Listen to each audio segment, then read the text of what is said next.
Boa noite.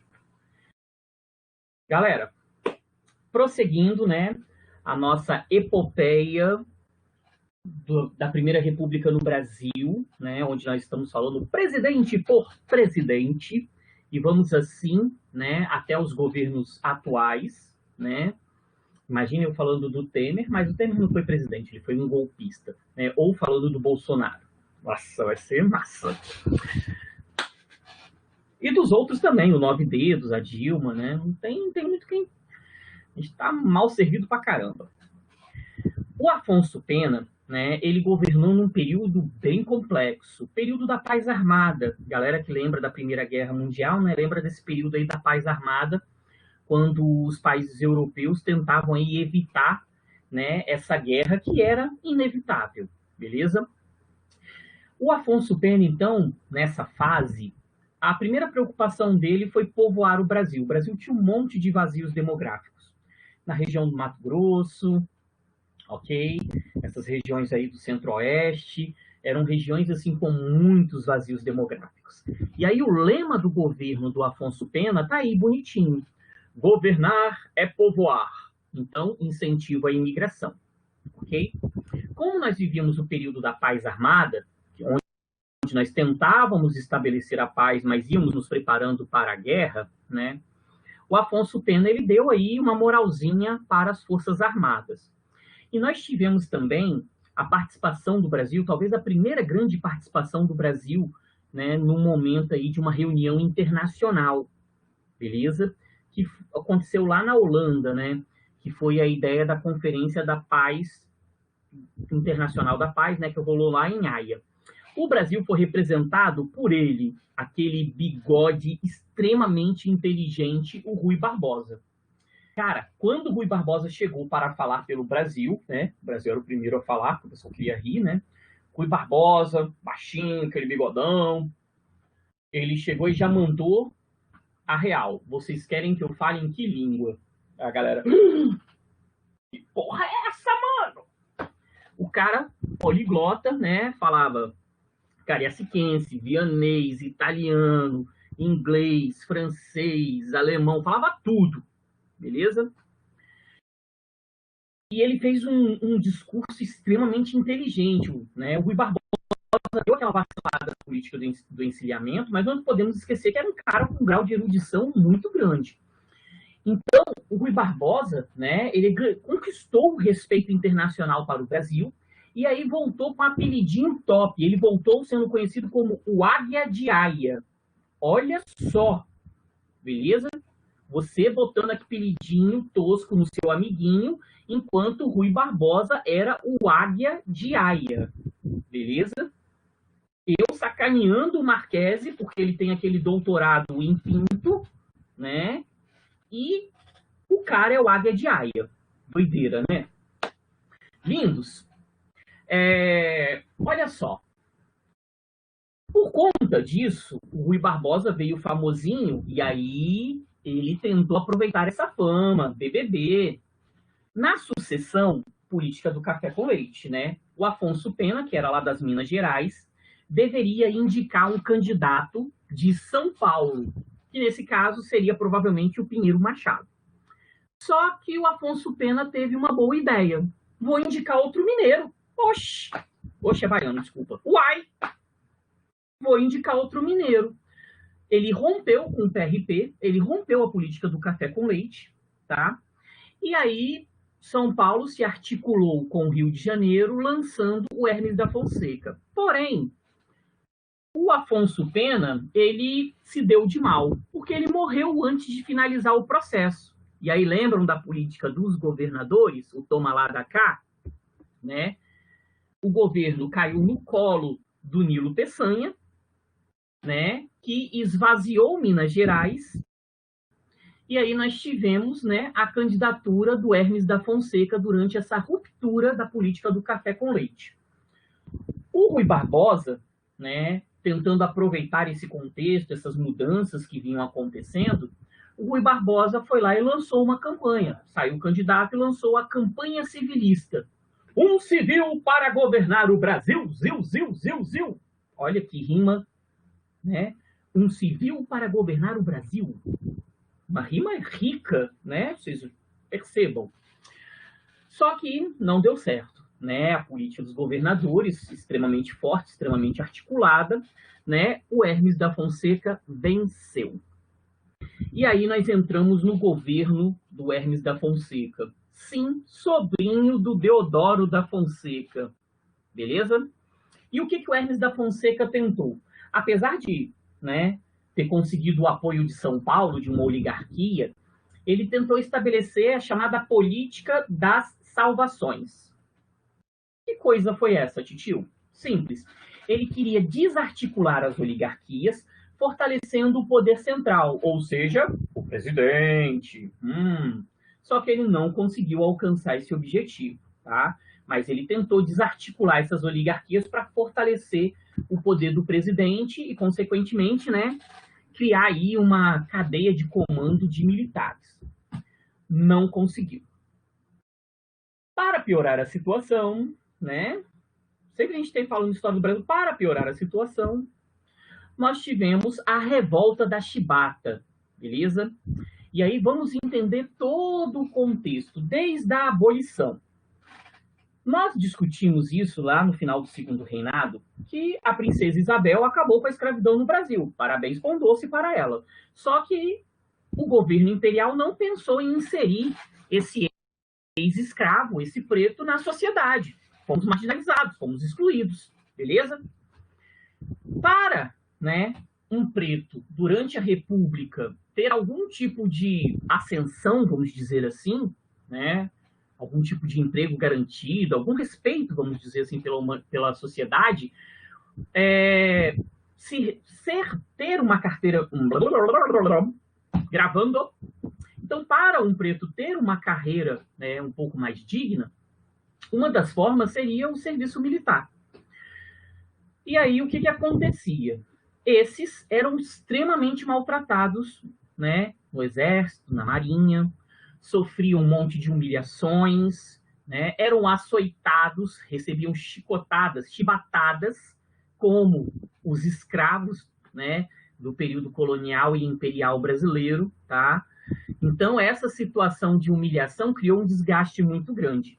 Sem falar dos salários, né, os soldos, que eram extremamente baixos. E, né, os pretos não conseguiam subir de patente, né? Só os brancos que tinham essa ascensão. Né? Mas no Brasil não existe racismo, tá bom, galera? Isso aí é porque, né, tinha que ser assim. Beleza.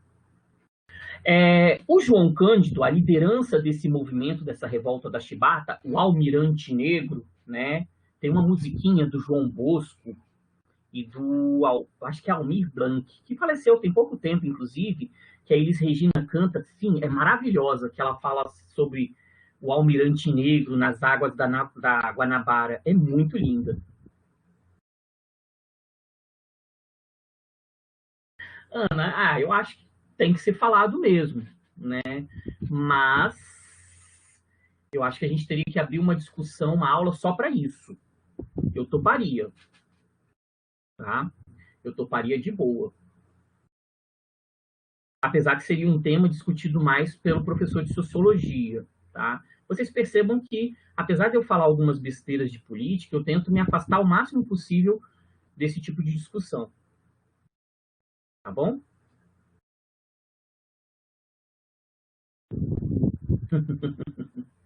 Não, não tem como não falar, né? É complicadíssimo. Nesse ponto, né, apesar que a gente já mudou de assunto, nesse ponto, eu gosto dos Estados Unidos nesse ponto. Porque lá é claro, não é essa coisa mascarada, entendeu? Você tem programa de pretos, programa de brancos, você tem pretos casando com pretos, brancos casando com brancos. Muito raro um casamento, né, entre um branco e um preto nos Estados Unidos, assim. Raro, mas não impossível. Nisso eu gosto, porque lá é escancarado, beleza? Você não vive essa hipocrisia que nós vivemos, tá? A miscigenação e tudo foi utilizado como uma hipocrisia enorme no Brasil para falar sobre racismo. Nem se fala na realidade, né? Nem faz muito parte da nossa discussão curricular, beleza? Mas o João Cândido seria já um herói para a gente, nesse caso, porque ele lutou por melhorias, né, para todos, mas principalmente para aqueles que eram afetados pela cor da pele, beleza? Que sofriam muito mais, né, no exército e na marinha. E aí nós tivemos uma fila da putagem enorme. Não é essa do meu vizinho furando, né, a parede durante a aula, não. Outra, né? Porque esse vizinho parece que ele mora num queijo suíço. Todo dia ele fura essa merda dessa casa. Bem, voltando aqui. Qual foi a fila da putagem? O Hermes da Fonseca, né, ele se comprometeu em acabar com as humilhações, acabar com as punições e não, né, prender os envolvidos, não punir os envolvidos, as lideranças da revolta da Chibata. E ele não cumpriu essa última parte, né? Quando o movimento foi desarticulado, o João Cândido foi preso, tá? E aí ele virou, assim, uma bandeira dessa luta, ok? Então tinha uma ideia de anistia que não foi acatada pelo Hermes da Fonseca. Para piorar essa situação, para o João Cândido e para tudo que ele representa, em 74, se eu não estou enganado, o João Cândido ele ia receber uma homenagem da Câmara Municipal de Porto Alegre, por conta da revolta da Chibata e toda a sua representatividade. Mas aí ele foi proibido de receber essa homenagem, porque 74, ditadura militar, né? Os militares não queriam que uma pessoa que fez uma revolta contra o governo e o governo de um militar, né, fosse homenageado, tá? Então, o João Cândido é o nosso herói do dia, da semana, do ano, de sempre, tá bom? Nós valorizamos muito pouco os nossos heróis de uma forma geral, né? É muito mais fácil gostar de um Wolverine do que do João Cândido, porque o João Cândido é de verdade. Bem, aí tem essa parte, né? Ah, não foi em 74, não, desculpa, foi 69, eu errei o ano. Desculpa aí, galera. Então, ele foi proibido de receber essa homenagem por conta do regime militar. A música, né? Eu canto pessimamente, né? Mas é um trechinho dessa música, né, do João Bosco. E se vocês buscarem no YouTube, a versão da Elis Regina é linda. Eu adoro a Elis Regina. Eu acho assim, ela é uma pessoa fantástica, diferenciada, aquela mulher. Eu falo dela como se ela estivesse viva ainda, porque, né, ela deve estar por aqui no plano da essência. Ela era muito foda. Bem, lindos. Prosseguindo aqui,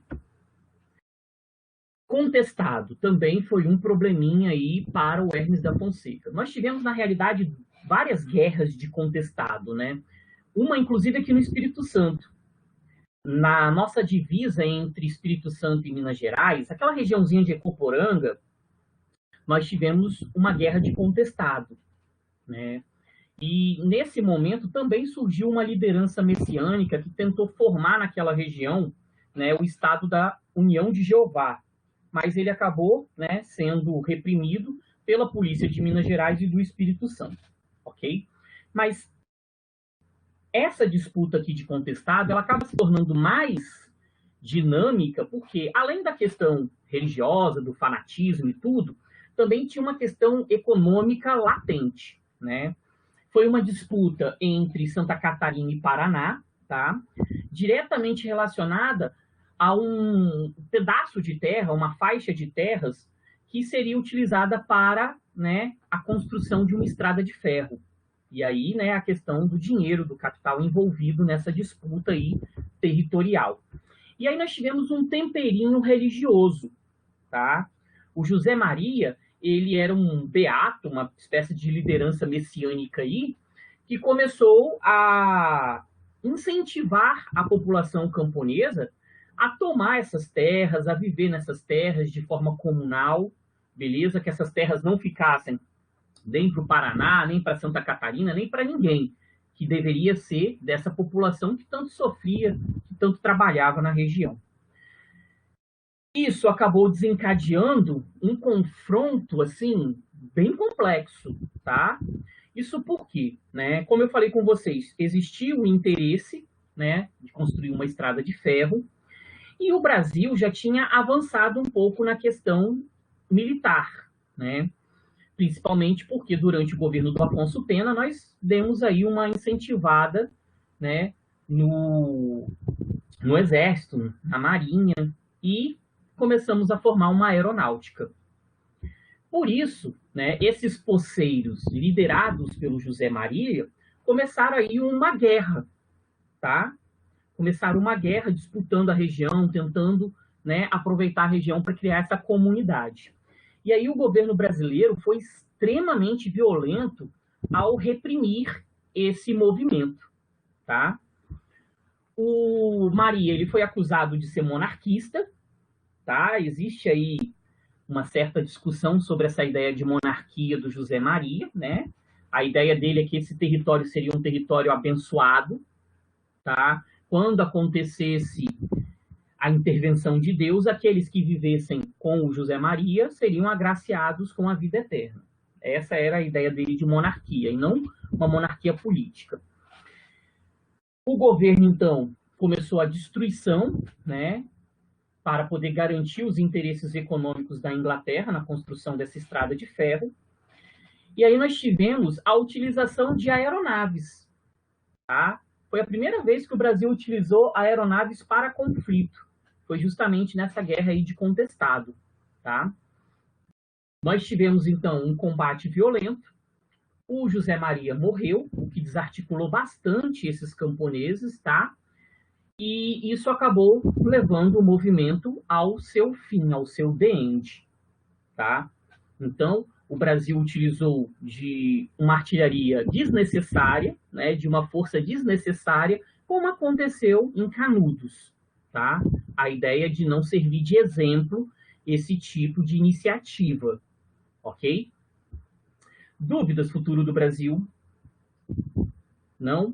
Então, nós tivemos um saldo extremamente negativo, muitos mortos, tá? E esse conflito, que começou lá no Hermes da Fonseca, ele foi até o governo do Venceslau Braz, tá? Aqui, ó, voltando nesse slide, né? Percebam que a referência aqui, 1916, tá? Já era o governo do Venceslau Braz, já era o período da Primeira Guerra Mundial. Ok? Bem, e agora nós vamos começar a falar sobre esse amiguinho, o Venceslau Braz. Eu só vou pedir a vocês uma pausa, porque eu preciso fazer xixi. Pausei aqui. Já volto.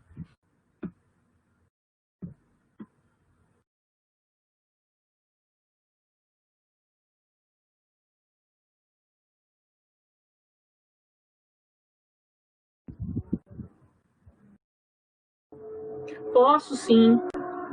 Quantos dois, né, no caso? É que eu fui ver agora a sua mensagem, Marcela, me perdoa. Seria em qual?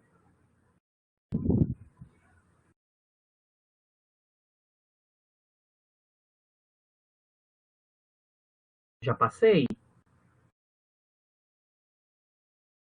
Mais 4? 1, 2, 3, 4.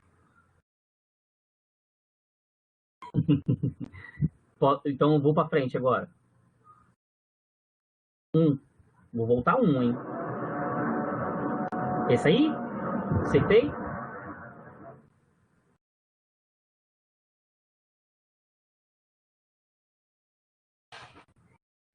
Essa aqui tem a imagem, né? Esse aqui é o José Maria, tá bom? E aí os camponeses, que eles chamavam de caboclos, né? Representados aqui nessa outra imagem. Tá bom? Posso avançar?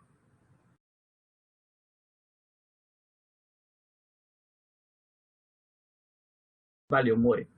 Bem, então, galera, nós vamos falar agora sobre o Venceslau. Eu só vou comentar algumas coisas do Venceslau e aí a gente retoma o Venceslau semana que vem, né? O Venceslau é um governo interessante porque nós tivemos o reestabelecimento da política do café com leite, tá? E durante o Venceslau, nós tivemos a Primeira Guerra Mundial e aí o Brasil fez uma política de substituição às importações, né? Mas, como era um governo de uma elite agrária, né, nós não mantivemos essa política, nós perdemos aí talvez uma oportunidade de fazer a nossa revolução industrial, tá bom?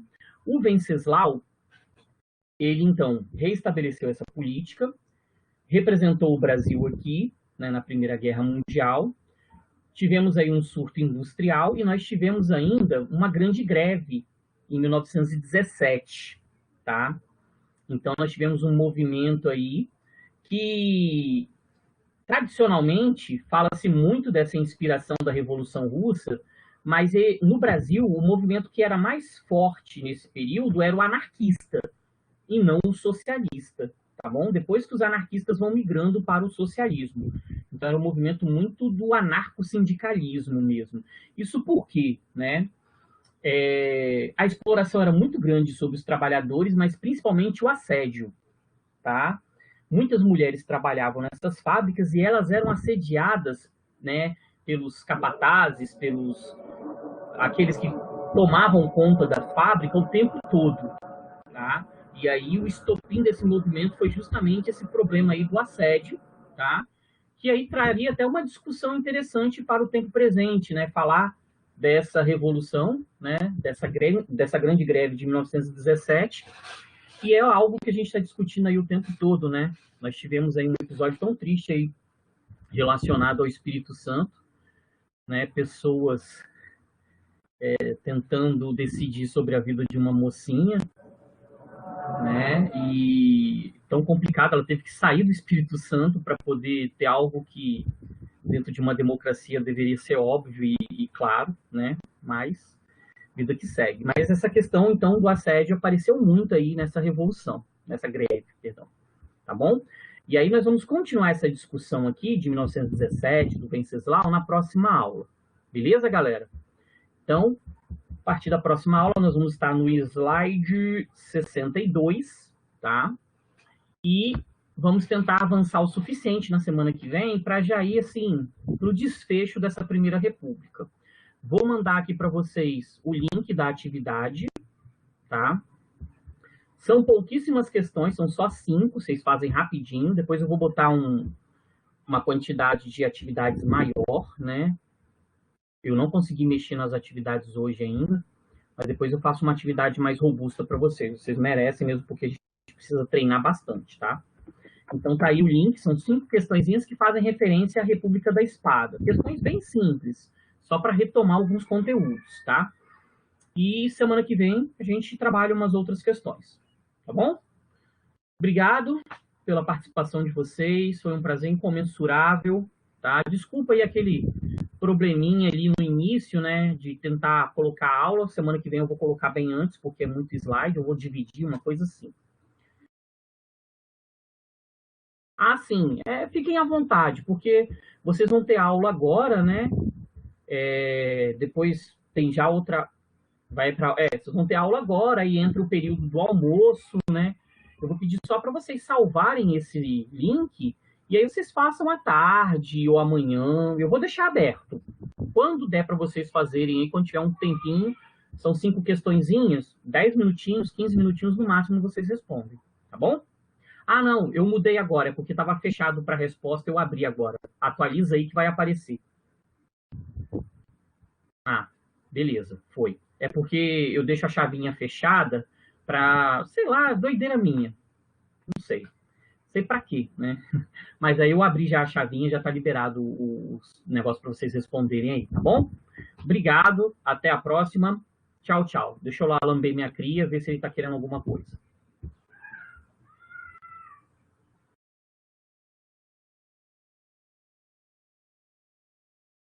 A Brisa está digitando, eu vou esperar.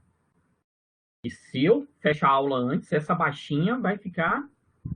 Ah, beleza. Porque a Fabrícia, ela tem algo contra a minha pessoa, né? Lembram do jogo da bomba?